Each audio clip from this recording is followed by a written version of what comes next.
Assalamualaikum warahmatullahi wabarakatuh. Salam, Om Swastiastu, Namo Buddhaya, dan salam kebajikan. Selamat pagi, keluarga mahasiswa Universitas Pembangunan Nasional Veteran Jakarta. Wih, semangatnya masih pada membara ya, karena masih pagi juga kan. Nah, pertama-tama saya ucapkan terima kasih atas kesempatan rekan mahasiswa yang telah memberikan saya kesempatan untuk berbicara di depan para rekan mahasiswa. Pertama-tama, apa sih yang akan kita bahas? Yaitu mengenai topik yang sangat hangat di negara kita ini, mengenai judi online. Judi online, ancaman sosial yang harus diberantas. Tapi saya pada hari ini bersemangat banget, karena hari ini juga saya baru aja menang judi online. Gak bercanda. Menurut kalian pikir apakah seorang bandar akan memberikan kemenangan kalian dengan mudah? Kalian pikir tuh bandar judi tuh ini ya, pengen rugi? Enggak. Tolong perbanyak literasi kalian lah, wahai rekan mahasiswa. Kenapa saya mengatakan perbanyakkan literasi? Karena jika tidak, kita bisa melihat dari segi hukum yang ada. Beberapa pasal telah mengatur tentang terjadinya judi online. Menurut pasal 303 dan pasal 303 bis Kitab Undang-Undang Hukum Pidana atau KUHP, perjudian adalah tindakan yang dilarang dan diancam dengan hukuman penjara paling lama 10 tahun lamanya, atau denda yang paling banyak sebanyak 20 juta rupiah. Di sisi lain, pasal 303 ayat 1 KUHP menetapkan bahwa perjudian secara online diancam dengan hukuman paling lama 4 tahun dan denda paling banyak 10 juta rupiah. Lalu ada Undang-Undang Nomor 7 Tahun 1974 yang mengatur tentang perjudian dan melarang segala bentuk perjudian termasuk judi online. Lalu ada juga Undang-Undang Nomor 11 Tahun 2008 tentang informasi dan transaksi elektronik yang mengatakan bahwa perjudian yang dilakukan secara online di internet dilarang dan diancam dengan pidana penjara paling lama 6 tahun penjara. Dan diancam dengan denda paling banyak berupa uang tunai sebanyak 1 miliar rupiah. Namun, walau sudah ada pasal-pasal nih yang mengatur tentang judi online, pada faktanya banyak sekali warga Indonesia yang terjerat dalam judi online. Pusat Pelaporan dan Analisis Transaksi Keuangan atau PPATK melaporkan terdapat 2,7 juta warga Indonesia yang ikut main judi online. Pusat Pelaporan dan Analisis Transaksi Keuangan PPATK juga mengungkap bahwa sepanjang periode 2017 hingga 2022 ada sekitar 157 juta transaksi judi online di Indonesia dengan total nilai perputaran senilai 190 triliun. Kenapa banyak sekali warga kita yang terjerat dengan judi online? Apa jangan-jangan rekan-rekan mahasiswa di sini sudah menjadi salah satu dari yang terjerat tersebut? Saya harap bukan ya, karena itu nggak baik teman-teman ya. Jangan sampai masuk ke lingkaran setan tersebut. Karena seperti ini teman-teman, itu sudah menjadi rahasia umum lah, di mana bandar judi akan melakukan sebuah sistem yang biasa disebut dengan lingkaran setan.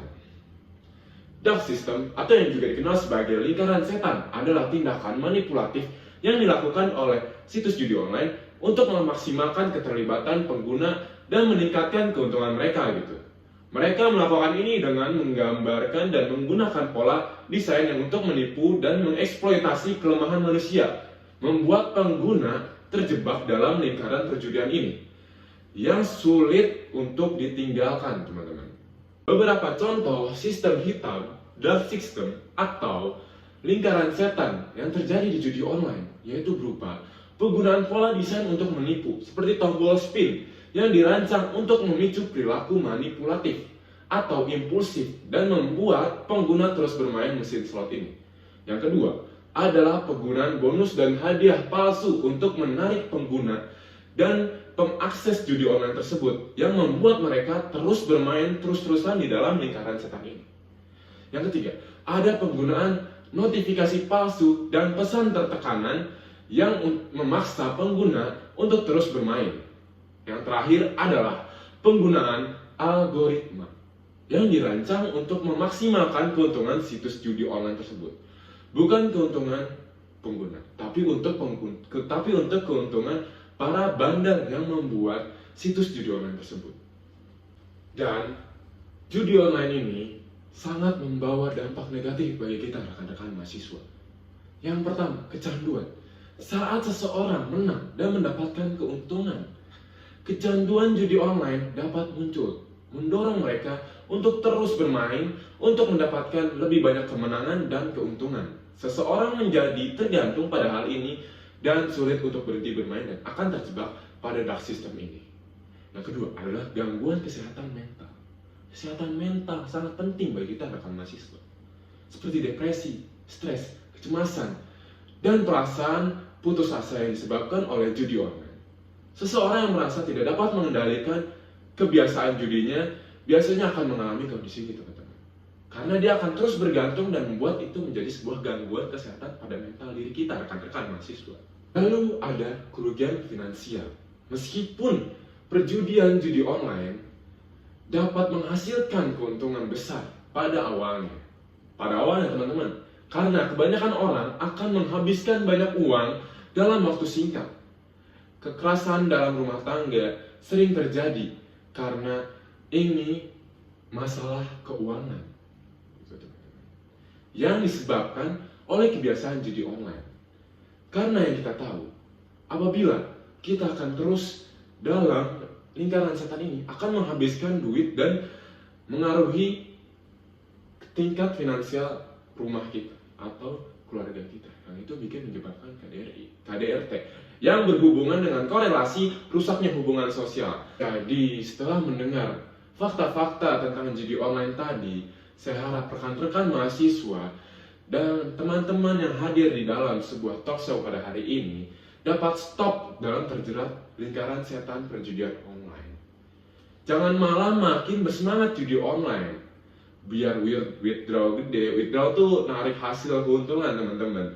Terus beli airrock, dimasukin ke dalam status sosial media kalian, di Snapgram, status WhatsApp dengan caption alhamdulillah motor baru gitu loh. Jangan, itu nggak baik dan itu tuh dosa gitu.